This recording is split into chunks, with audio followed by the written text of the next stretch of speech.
and welcome to another episode of the Reckless Paradise podcast.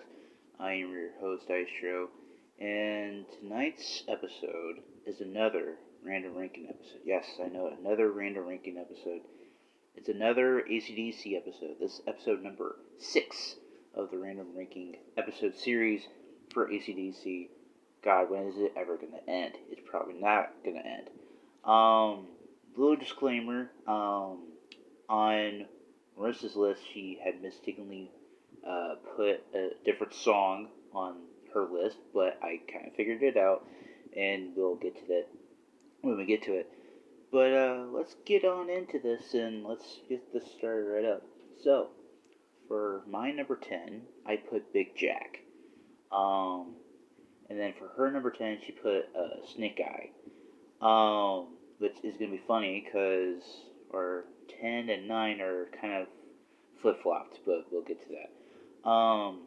I think it's just because both songs are not very well known with one another and all that stuff.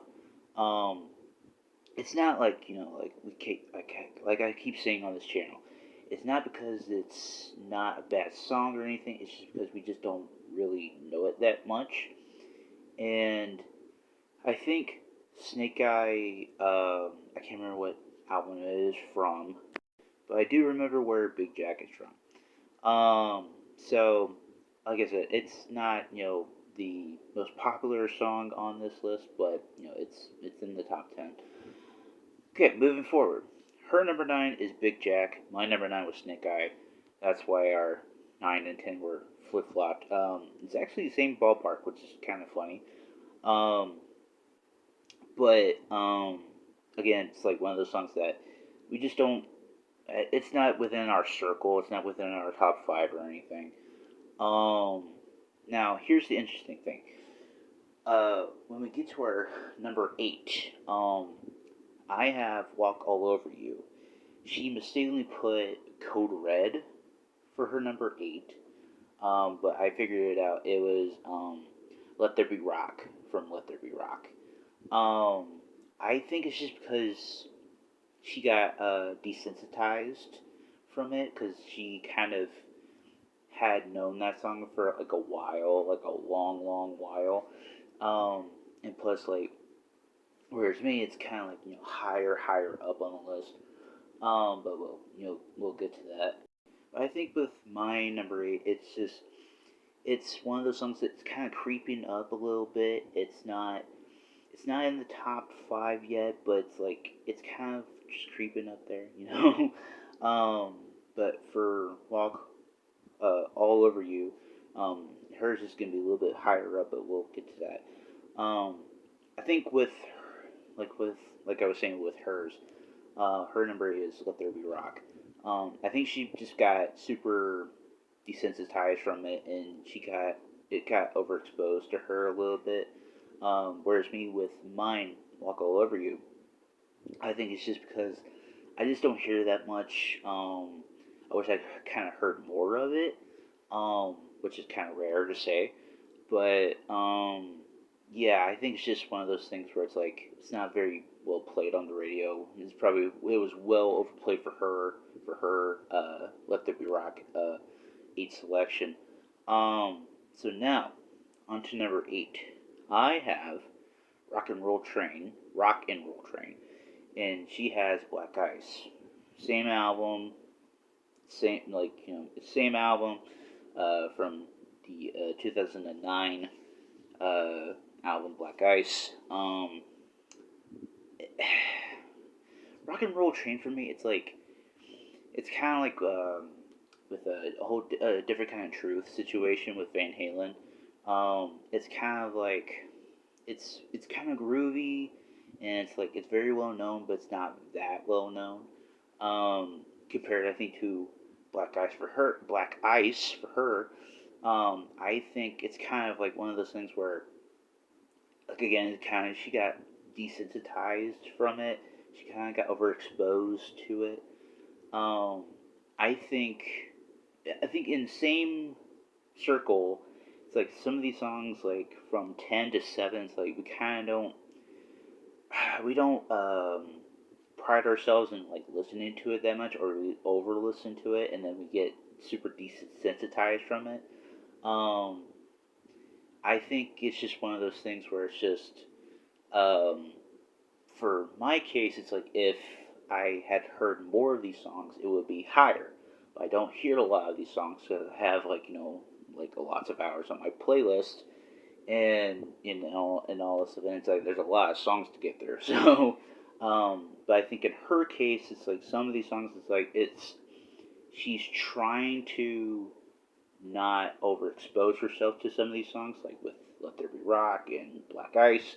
But then there's like Big Jack and Snake Eye, where she kind of just doesn't know the songs very well. She probably wants to hear them more, but she just doesn't know them a lot. All right, now moving on to number 6. For her number 6, she put Flick of the Switch. For my number 6, I put Money Talks. Now, for the longest time, Marissa did not want to give Flick of the Switch a chance. She was just like, no, I don't like it. I don't like it.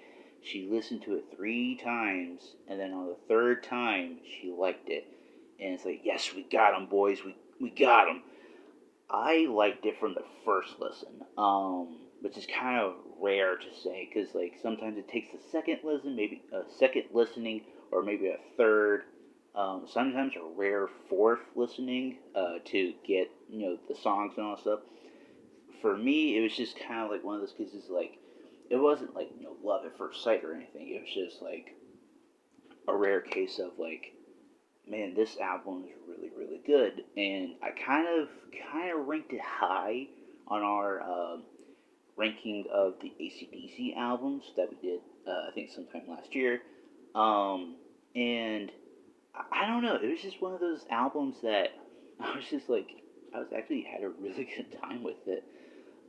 There's a lot of good songs on it, and Flick of the Switch for me, it's like one of those like all time like standout songs for me sometimes. But we'll get to that when we get to it. Money Talks is from Razor's Edge, and Flick of the Switch is from Flick of the Switch. But I think she kind of grew more to love Flick of the Switch more. I mean, there's some songs still on that album that she doesn't really kind of like, but she'll like listen to it if it's one of those like rare occasions or something. But I think once she got to um, have more love for Flick of the Switch, which I was actually kind of super stoked about because I was like, oh my god, like thank you for giving this another chance because I was just like why are you not giving this a chance at all?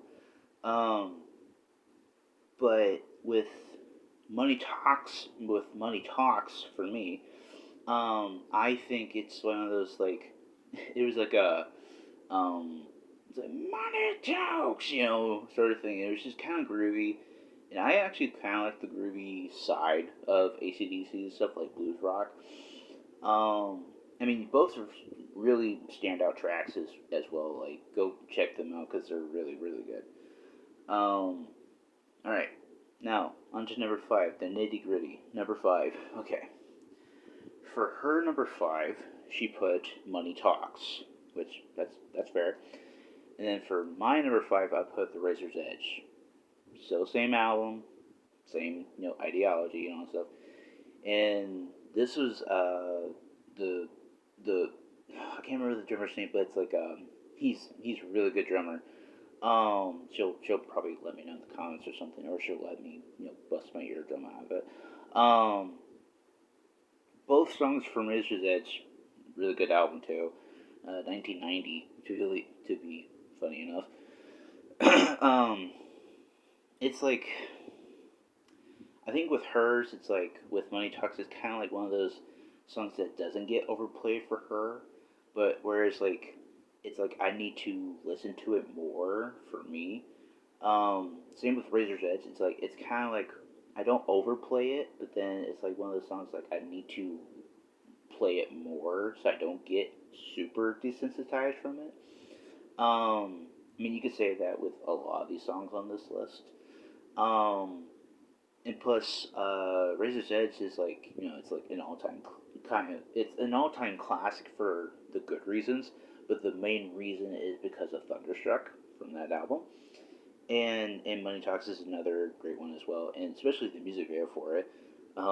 Just Angus coming out of the dollar bill and all stuff. Um, but yeah, let's see. All right, on to number four. I have Black Ice. Black Ice. For her number four, she has Walk All Over You. I put this one kind of low for Walk All Over You. She's probably gonna get on to my ass about that. I think for her, for Walk All Over You, it's kind of like it's kind of one of the songs that's like kind of like I guess speaks to her in some form or fashion. If you take it in the literal term, like walk all over you, it's like somebody's just like literally just walking all over you, like you're a punching bag sort of thing. But I think for her, it's probably that meaning. Um, but maybe if you talk to somebody else about it, maybe they have a different meaning for it, and that's what's so good about music. Like you have different meanings for different songs that can be interpreted in your own way, and that's such a good thing about music, you know.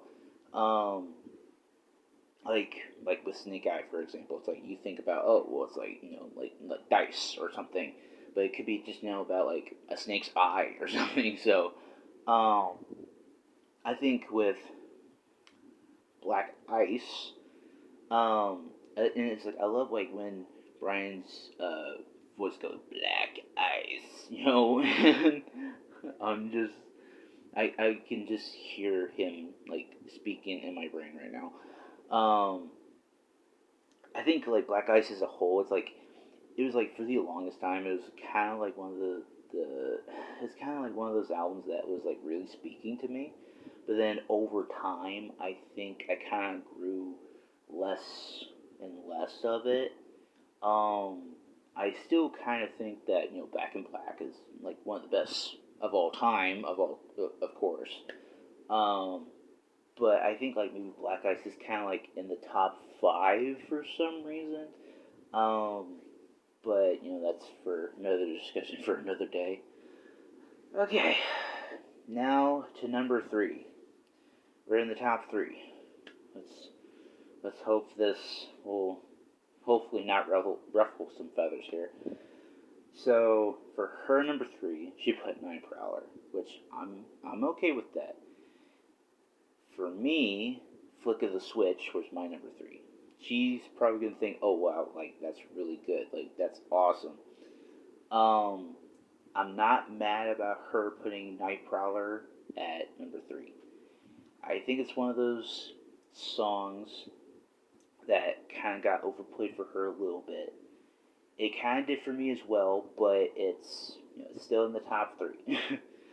um, for Flick of the Switch for me, I think it's because of the not the story behind it, but it's kind of because of the music video. That's why it's probably in the top three for me. Um, I'm probably she's probably gonna say the same thing about Night Prowler. Like, there's no music video for it, but it's just because of the raw and powerful vocals from Bon Scott, God rest his soul, and the like dark and eerie tones from Malcolm and Angus and the others and all that stuff. Um, I think it's just because it's like such a powerful song, and it's like I think it's like 6, almost 7 minutes long. Um, and there's like a dark story behind it too. And if you haven't watched our Halloween episode from last year, I think I went over the Night Prowler Killer last year. I think that's what I did last year. Um, Go watch that episode, and you'll probably hear a little bit more about that. But with Flick of the Switch for me, I think it's just because of, like I said, like the music video, but it's also because of like the the the what am I looking for? The upbeat like music behind it too. It's the flick of the switch, like, and Angus's like guitar tones and Malcolm coming in and all that stuff, and it's like such a cool um, like moment and stuff. Okay, enough of me rambling about that. Number two, I put Let There Be Rock. She put Rock and Roll Train. I'm actually kind of shocked that she put Rock and Roll Train in the top three. I'm gonna be asking her about that decision after I'm done recording.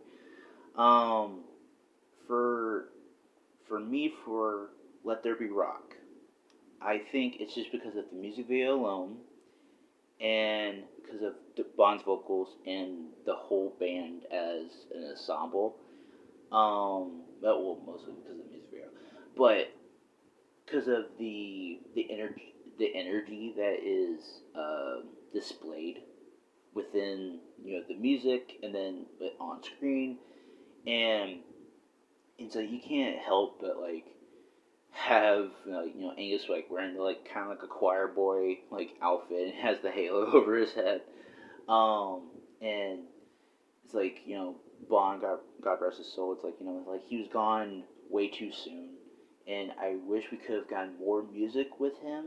And I mean Brian's like he's a phenomenal choice to have as a lead singer, but it's like if we had more of Bon Scott, like that could have like changed like a lot of ACDC's history. Um, like I said, Brian's a phenomenal singer, but it's like no kind of like there's no beating kind of like Bond's vocals, like, especially on like darker songs like Night Prowler. Um, but with Rock and Roll Train for the same reason, it's like it's Brian Johnson. He's got more kind of like more charisma. And he's got more oomph with his vocals. Because like when he talks, like he's talking in a normal voice. It's like he's like this this British fella. Like he's just got more, I guess, like more class. I guess more class characteristics about him. Um, and then you have Bond. Like he's just more kind of like how should I put it in like the nicest way? He's more kind of like a little bit more like Angus, in their heyday, which is not a bad thing. It's not a bad thing at all. I'm just trying to praise the man here. Um, and both songs are really good too. And plus, I think both have the kind of exact same kind of energy going into them too. They're a little bit more faster paced, which I like kind of. But then if there's a song that needs like some slow beats and all stuff, and then it's like kind of raises up just a little bit, that's fine. But if I prefer which one over the other, I would probably say Let There Be Rock. That's just me. But all right, on to the nitty gritty itself. Number one, she put The Razor's Edge. I put Nightcrawler. That's not a complete shocker at all. For me, with with Nightcrawler, it has more of a not a sentimental value, but an emotional value. Because Highway to Hell was like Bond's last album before he had passed, and I mean it's like what a good song to like close out on. It's like you start with Highway to Hell and you go and it's like and then you finish with Night Prowler. It's such a fucking good album, and it's like like I keep saying like when I talk about like if we had more Bon Scott music if he had not passed.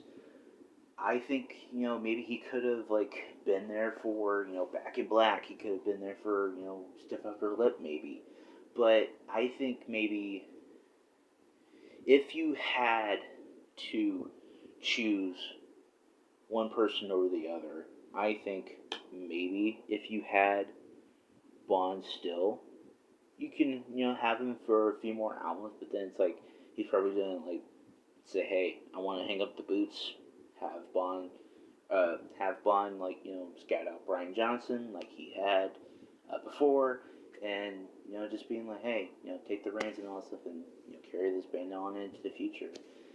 Become the biggest outstanding like crowd selling bands of all time in the early '80s, '90s, and 2000s and 2010s. Yeah, and still they're kind of making music kind of to this day, but it's they're trying to they're finishing up their tour right now, which is that's pretty freaking awesome. They're still selling out tours, and it's like, hey, it's ACDC, why not? Um, but I think with her picking the Razor's Edge, I think it's just because of it's not the sentimental value, but it's I think it's just because of the emotional attachment to the Razor's Edge album itself. Because I think her dad has it on cassette tape. I think that's what I think she's told me. Which is actually really freaking awesome that he has it on cassette tape. It's much more about emotional value, sentimental value, and overall, it's still a pretty kick-ass album. There's some I might not really listen to on that album, but I mean, you have Razor's Edge, you have Money Talks, you have Thunderstruck, you have and, and all that stuff. Um, but it's overall these 10 songs that I told you about, and we randomly ranked them tonight. It's an overall good bag. There was some hit or misses with some of these songs, but I mean that's with every random ranking. Let's be honest here. So let us know in the comments below, how would you rank these 10? For one from 10 being the worst, one being the best, and yeah, let us know in the comments below. And that wraps up episode 6 of the random ranking for ACDC. Wow. Okay. Hopefully, we'll probably never get rid of the random ranking for ACDC because there's so many more songs to go through. But let us know what you think in the comments below, and let us know what other bands that you want us to random rank, which will probably be either Blink 182, Billy Talent, ACDC again, uh, Van Halen, which we probably haven't done a little bit of, Foo Fighters, Fall Out Boy, who else? I think that's it. But yeah, let us know in the comments below. So before I get out of here, I want to have a quick shout out to Marissa, who is currently still dealing with her father's illness at this time. Still, keeping this stuff, going on behind the scenes for me. I appreciate you. You're a rock. Hopefully, this will all get better. But on to tonight's song of the night. And tonight's song of the night is it's gonna be a little bit of an easy one. It's gonna be from Let There Be Rock, and it's the song Let There Be Rock. It's quick, simple, easy. If you haven't watched the music video, go check it out. It's funny, it's hilarious, and it's actually very cool because of the visuals at the time. But before I get out of here, I also want to thank you guys for almost getting us to 500, or almost at 460 right now. But we are super close to 500. We are 40 away. Let's make that happen. Let's get to 500 at the end, towards the end of the year. Hopefully we can get it before the end of the year. That'd be freaking awesome. But let me get on with the other stuff. So, if you had stuck around to the end of this video, we really do appreciate it. Please go follow us on anything in our social medias down in the link tree in the description below. Follow us on Instagram, Facebook, Twitter, Reddit page, our individual Instagrams in the link tree in the comments below, and also it will also take you to a GoFundMe page that is currently set up for Marissa's dad, Rick Andrews. He is currently going through a massive illness right now. It is small cell lung cancer. It is very, very contagious, and it's very, very dangerous. He's currently going through some uh, radiation right now and some of the chemo and all that stuff. So anything helps. Every penny helps and all that stuff. Even $5, it always helps. It goes to help support Marissa's family. It goes to help support Marissa's dad, and helps them in this trying time right now. But you know, we all need love around here sometimes, don't we? Also, one more thing before I go. I do have a gaming YouTube channel, and it's also in the link tree description down below right now. I'm currently almost to, well, currently, hopefully, I will get to 1,500 by the end of this year. If not, that's okay. There's always next year. I can get to 1,500. So, with that being said, tonight's song of the night is Let There Be Rock from AC/DC. And that's it. And I will see you at the end of this month for another year in wrestling. Peace!